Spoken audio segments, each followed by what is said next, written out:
What's up everyone, Nick here from TV Box Top, and boy do I have an exciting review for you today. Today I found a hidden gem from an unknown brand called H9, and this is their latest box called the H9X3. Now this box took me totally by surprise as I assumed it was another generic S905X3 model. However, this box has a lot of bells and whistles seen in other top brands such as Ugoos, B-Link and A95X, and it even presents a new feature of its own. So in this video, we look at its fantastic features and welcome this new player to my channel. So stay tuned, a full review is up next.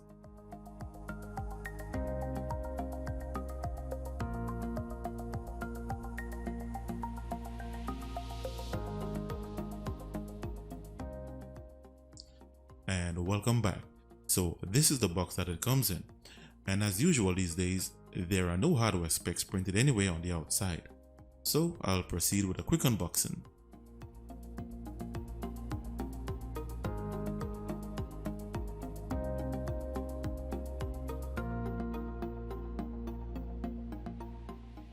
And in the box you have the basic stuff.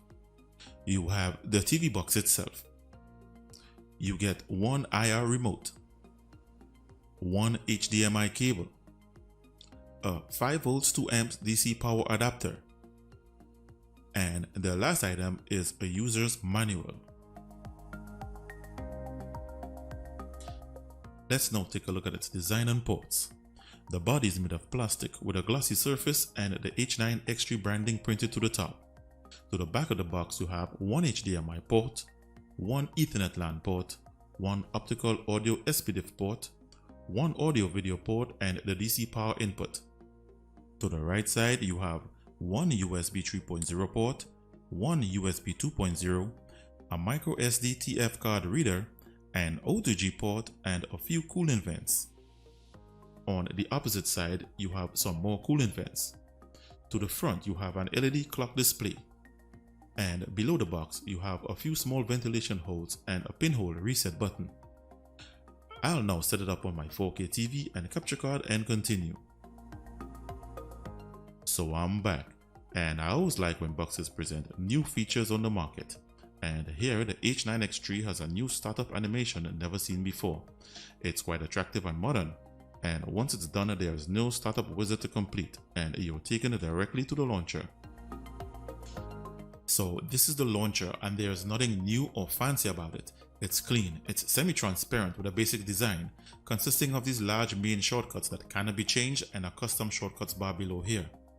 It has a navigation bar and a status bar to the top with pull down the system controls, and to the top right corner you have a one-click cleanup feature for killing apps running in the background and freeing up system resources. I'd like to give the H9 developers a thumbs up for including a status bar with pull down system controls that also displays the hardware monitor tools, as this is something other boxes have failed to implement successfully. In the settings area, the developers took a new approach and rearranged the special features, placing them in the main panel, whereby preventing the user from having to scroll through too many menus to access them. As you open the settings area, right here in the main panel you have the display setting, the hardware monitor tools, the root switch, and a feature called Enable Remote Input Service. This remote input service is a feature that allows you to use your cell phone as an air mouse remote to navigate the box, and I'll do a demonstration of this during the video. So the features of this firmware are as follows. You have a 4K display at 2160p at 60Hz. You have Dolby Vision settings.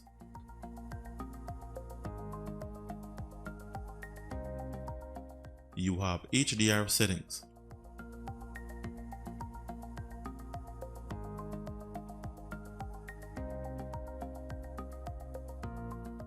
Screen position settings. You have hardware monitor settings.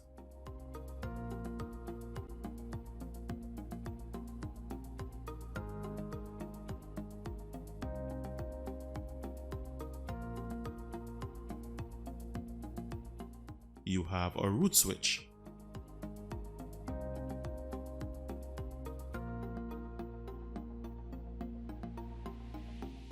As mentioned a while ago, a cell phone remote feature. In the extra settings area, you have HDMI CEC options. You have audio output options. You have power key definition options. The picture color settings.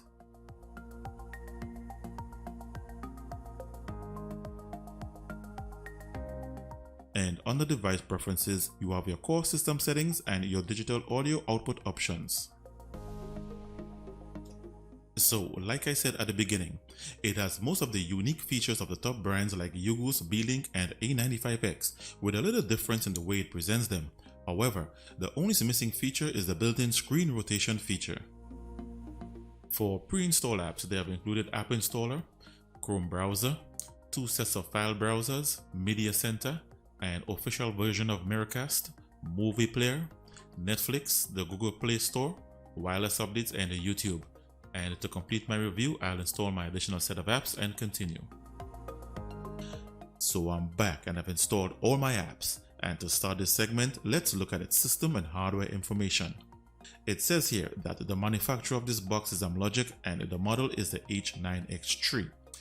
It comes with 4GB of DDR3 RAM according to the product description and 64GB of internal storage. The Bluetooth version is 4.0 indicated here by the 4 Plus.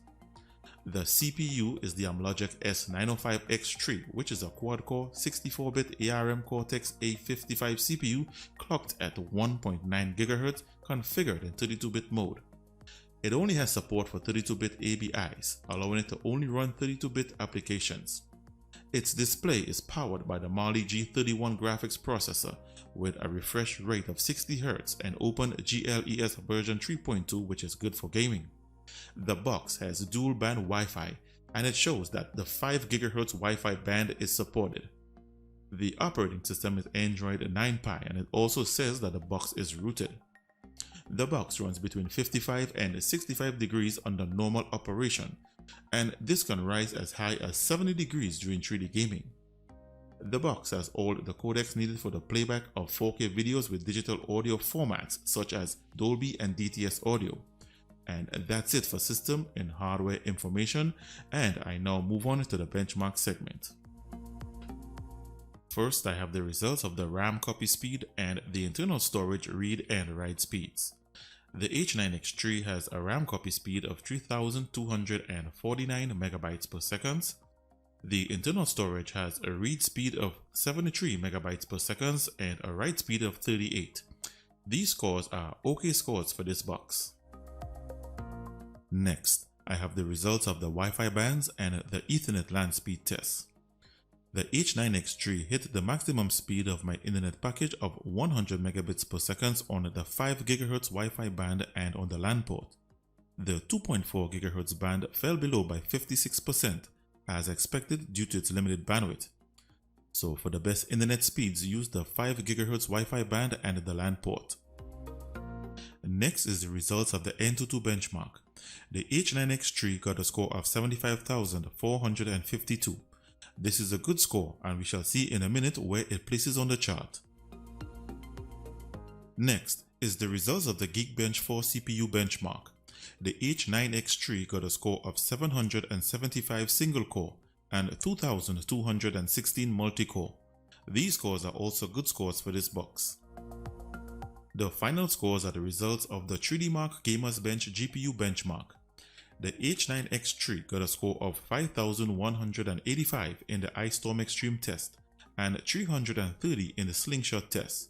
These scores are average and consistent with other boxes in its class. So those were the benchmarks, and let's now see where it places on the chart. So after entering the scores, the H9X3 took the 11th spot in reference to Antutu scores, which is a good performance for a new brand on the market, and together with some of the features we have seen thus far, it augurs well for this box as one of the best mid-range choices. You can view this chart on my website in full spreadsheet format where you can interact with it and compare various scores. See the link in the description below this video. So that ends the benchmark segment, and I now move on to the features of the box. And first, I will check to see if the root switch feature works on this box. So here it shows that the box is rooted, running on Android 9 Pie operating system. And I will now deactivate it using the root switch, and let's check it again. So the root switch activates and deactivates the root state of the box instantly, and you don't have to restart the box to change the root state as seen in other models. I will now show its DRM information. This bit of information displays the box's ability to play premium streaming services such as Netflix and Amazon Prime Video in HD and 4K quality. And it shows that the H9X3 has Google Widevine Level 3 with no HDCP protection. This means that it cannot play premium streaming services in HD and 4K quality because it needs to have Google Widevine Level 1 digital rights and HDCP 2.2 protection, which protects against piracy of streamed content. So if you're looking for a Google certified Android TV box, then this is not one of them. However, these premium services will play in basic 480p quality. I will now test for alternative launchers and live wallpapers. So this is the ADW Launcher 2 alternative launcher, and it installs with all features working such as long click menu pop-ups and drag and drop shortcuts. I also installed a Koifish Live wallpaper app, and it works on this launcher, but it doesn't work on the stock launcher.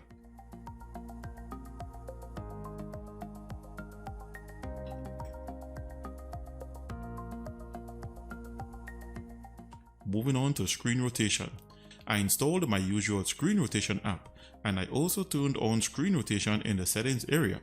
But I'm sorry to report, despite my efforts, screen rotation does not work on this box. So I'm moving on to casting. As mentioned earlier, the H9X3 comes pre-installed with the official version of Miracast. So I've already installed Miracast on my cell phone, and I will now attempt to cast it to the box.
So casting via Miracast works when used with the Miracast app. However, when I attempted to cast directly from the YouTube app, it was unsuccessful.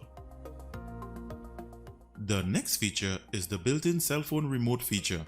At the beginning of this video, I showed you a switch just above the root switch that activates this feature. At the front of the user's manual, there's a scan code that leads to an app for this feature. Once you install it and the switch is turned on and your cell phone and the box are connected to the same network, a MAC address will appear in the search results for you to connect to. And that's it. You have a general mode that displays a virtual remote on the screen.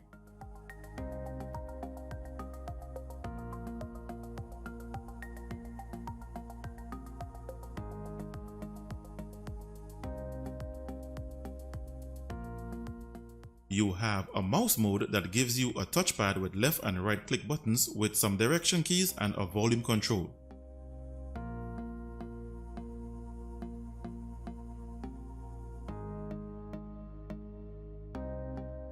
And the final mode is a keyboard mode.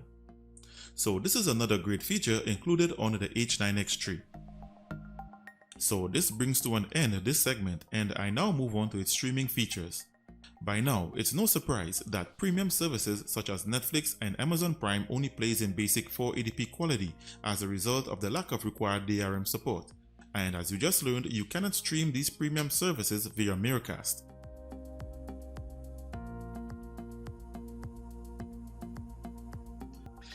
To end this segment, I will play a YouTube video sample just to see what's the highest quality we can get.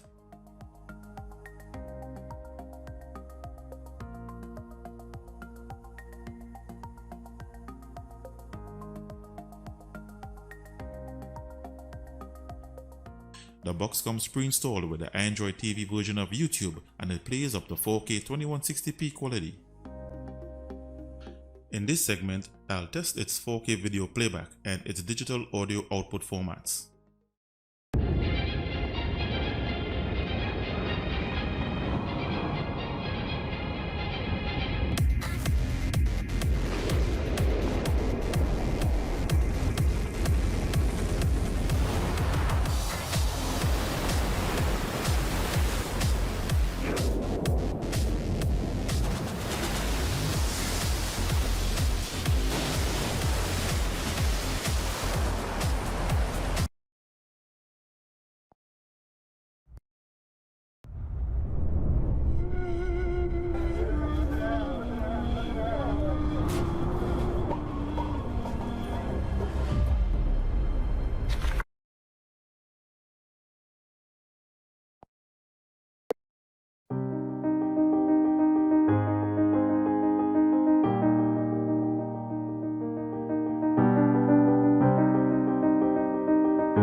Only a win for Barca would be enough because it would give them the same number of points as Atletico, but the head-to-head goal difference is what counts in the case of a tie on points. The mosaic of the Camp Nou.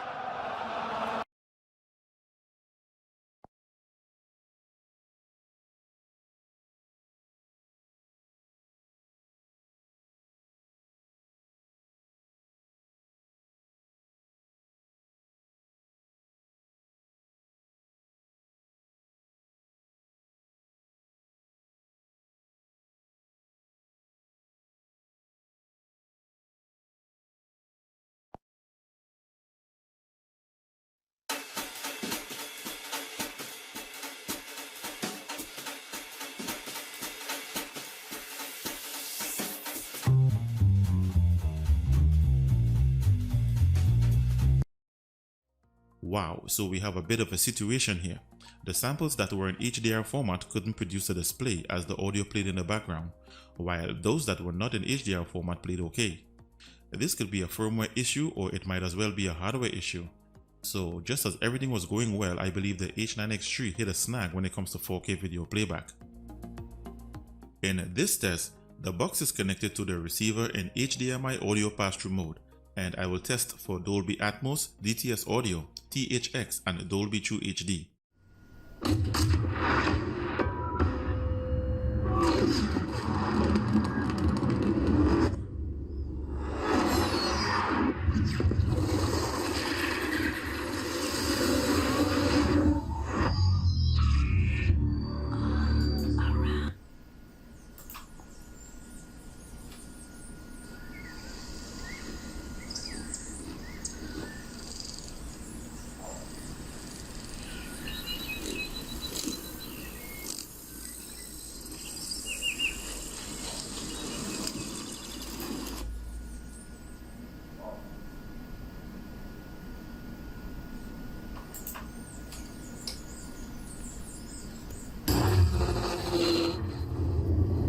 Juries, executioners, judges.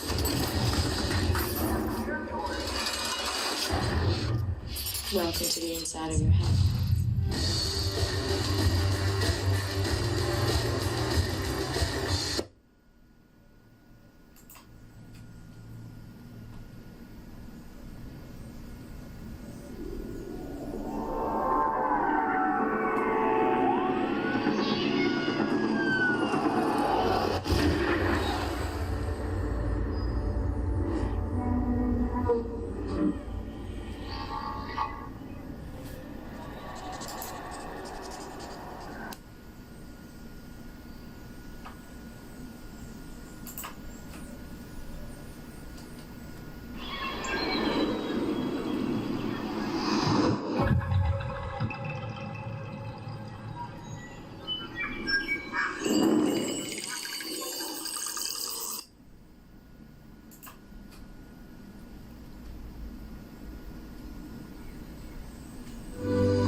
So in this test I got much better results, and it proves that the box has Dolby Atmos, DTS audio and THX digital audio. However, I did not get Dolby True HD.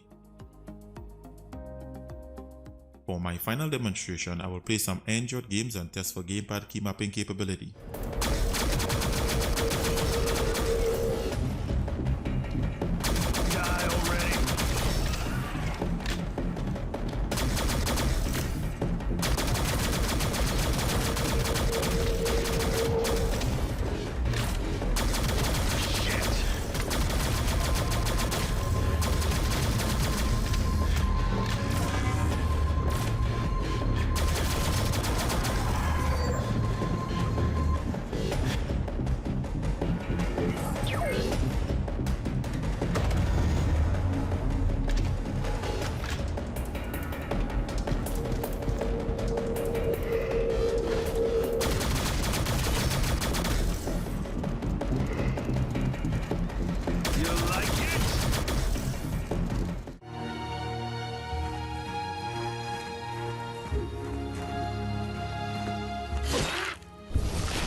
So the games played okay and the graphics were of a high quality. However, key mapping apps installed, but I was unable to use them because of a bug in the system similar to the HDR issue in the 4K video playback segment. So in summary, the H9X3 is one of those boxes that has most of the features of the top models such as UGOOS, Beelink and A95X, and it has great hardware, solid benchmarks, good streaming and good graphics handling without overheating. But the developers of this firmware tried to avoid reviewers like myself from using certain apps like the key mapping apps and the Antutu benchmark in particular, but I managed to install it using a few tricks of my own. And in doing so, they ended up with a couple of bugs that had some undesired effects in the 4K playback segment and in the gaming segment. But this doesn't mean to say that this box isn't a good box. It's an excellent box. What they need to do is release a firmware update fixing these bugs so that the box will be open and bug free. I view this box as a hidden gem, but I don't seem to understand why they are afraid of reviewers getting their hands on it for review.